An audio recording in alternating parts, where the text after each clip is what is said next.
So, good morning, good afternoon, good evening, wherever you are. This is where I'm at. I'm with Cashus.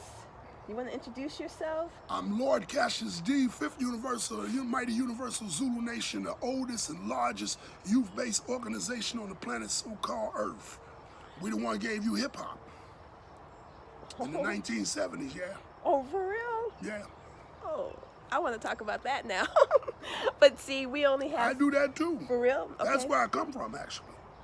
Okay, so this is Kiara Soology, and we're here with Cashus, and we're going to talk as much as we possibly can, and then explore everything that Cashus has. He's going to be one of the practitioners doing the vibrational energy festival coming up in Gary, Indiana, July 12th and 13th. Yep. Okay, and it's going to be at Vibrations Juice Bar. What kind of water is this? Alkaline, 9.50.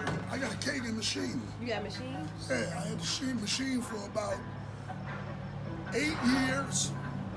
I teach people how to identify herbs, wild and cultivated, and I teach them how to make products from them. Okay. So, the very first time I met you, I was vending at Vibrations upstairs. You remember this? And you came up to my table. I had my pain cream, and you were like, sister, you can make this stuff. Yeah. And you're looking at the ingredients, and you were so unimpressed. I'm like, just try it. You're like, what's in it? You like read the ingredients, and you're like, I can show you how to make this. Yep. And I was like, I ain't got time. That's what most people say. I don't have time. So how do you find the time to do this? Well, I've been an entrepreneur for 29 years, and I'm self-taught. I studied with quite a few people. Lil Saby, a few times. I've been with him. I've been with Pam Basu, who's a super herbalist in the state of Illinois.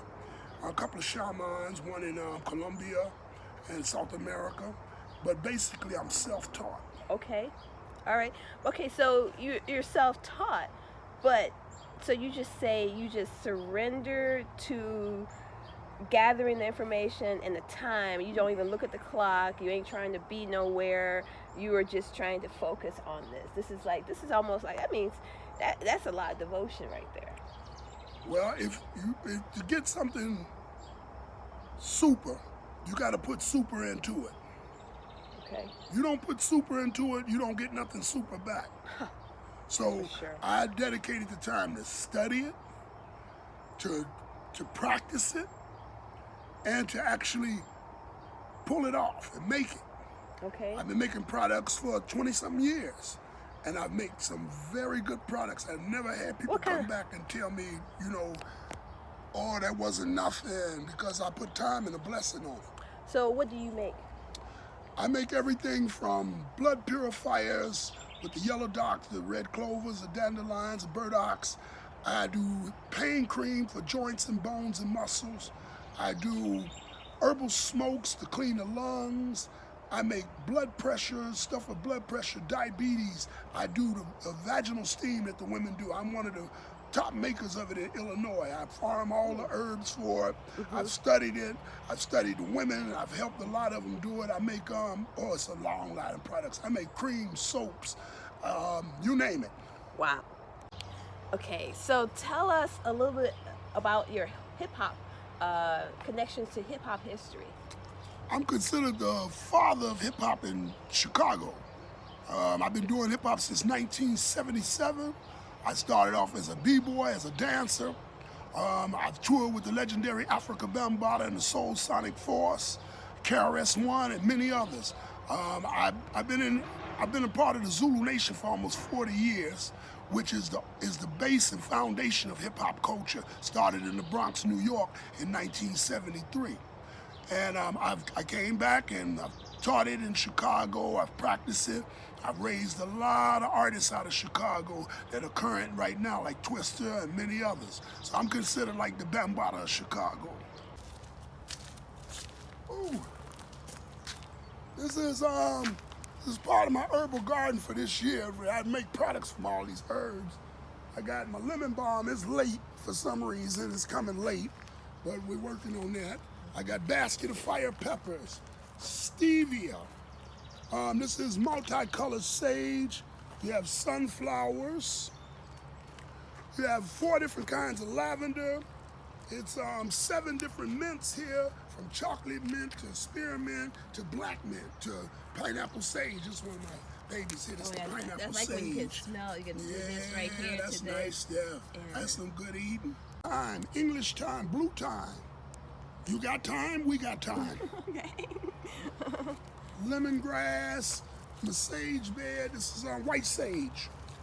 Ooh. You rarely see this in the Midwest, but I shot my hand at it because I like to make smudge sticks, which is one of the classes I'm going to be teaching down at Vibration. It's about incense and resins and smudges, how to make them, how to use them, the spiritual properties of them. And so I'm growing some white sage I'm experimenting with. It's coming pretty good too. Okay. It's coming pretty good.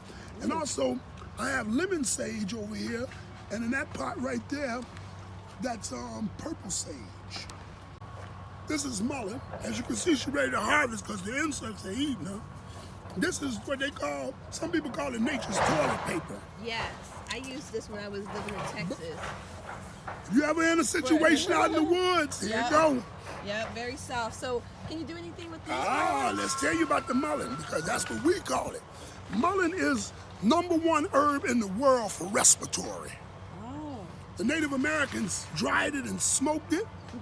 They also took the leaves, the big leaves off of it, and they wet them, put them over there and heat them, and put them on your back to bring the mucus out. You also can make a tea out of it.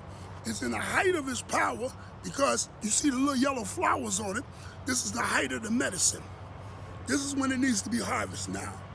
I want to show you a bigger one. Okay. Oh, that's good.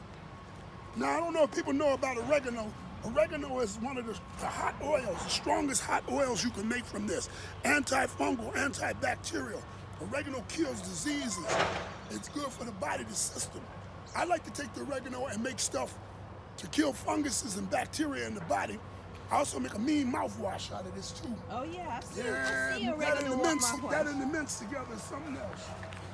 This is my basil bed, and this side is holy basil. About the flowers, it's all holy basil. You got Thai basil in the middle, and you got lemon basil on that side. One medicine for cancer, #1. They're sweet, they're full of powerful enzymes to help fight cancer cells. They're the #1 blood purifier. And as you can see, the red clover is antifungal, antibacterial, so she can be ate. These are seeds. These seeds, if you were in an emergency situation where you had no food, these could be made out of flour and made into bread. So you can make yellow dot bread? Yeah, you can make the dot. You got dandelions, which is another wild edible we don't really deal with. For baths, for eating, this is nice vitamin K. All the greens are vitamin K. You also Good for your liver, right? You're good for your liver, good for your blood, good for your heart. You have a couple of good things over here. Here's one right here. This is plantain. Plantain is the mother of all herbs, green things on the ground. She is the mother. She is the highest in all vitamin K enzyme in the plant. She is the mother of everything. This is a form of her too. This is long leaf plantain. This is broadleaf plantain. Then you have in here, now this is just in the alley. People think I'm in the forest when I'm doing this. This is actually, we got the baby's breath or the wild chamomile. A little herb garden right here. You also have in here motherwort. It's motherwort. You have, let's get our find in here that's good. You have clovers coming here. You have plantain that. I was looking for that wild lettuce. So when people come to your class to do your class, they need to bring a notebook. Oh, look, they got me teaching wild edibles. So more than likely, I might just bring samples of stuff down there Okay. and set up a tour. Okay. to come and forage with us. Okay. This is something our parents, our foreparents used to do, especially those that came out the South from the grocery store. She got everything from the garden. We got to return to the earth. Many people call these weeds because in 1974, when they came with the Controlled Substance Act of drugs, they also had the Weed Act. The Weed Act made all the dandelions, the yellow dock, the burdock, the St. John's wort, the mugwort, the motherwort, all these natural herbs, they became weeds. And major companies came in and started creating pesticides and different things to put on your grass. So now you don't see the grasshoppers no more. Now you don't see the ants like you used to do. Now you're not even seeing the bees anymore because of the pesticides that have went in the ground, that have killed off these natural living things that animals and us love so much. And this is our medicine. So we got to return to our medicine. You said you made your name up.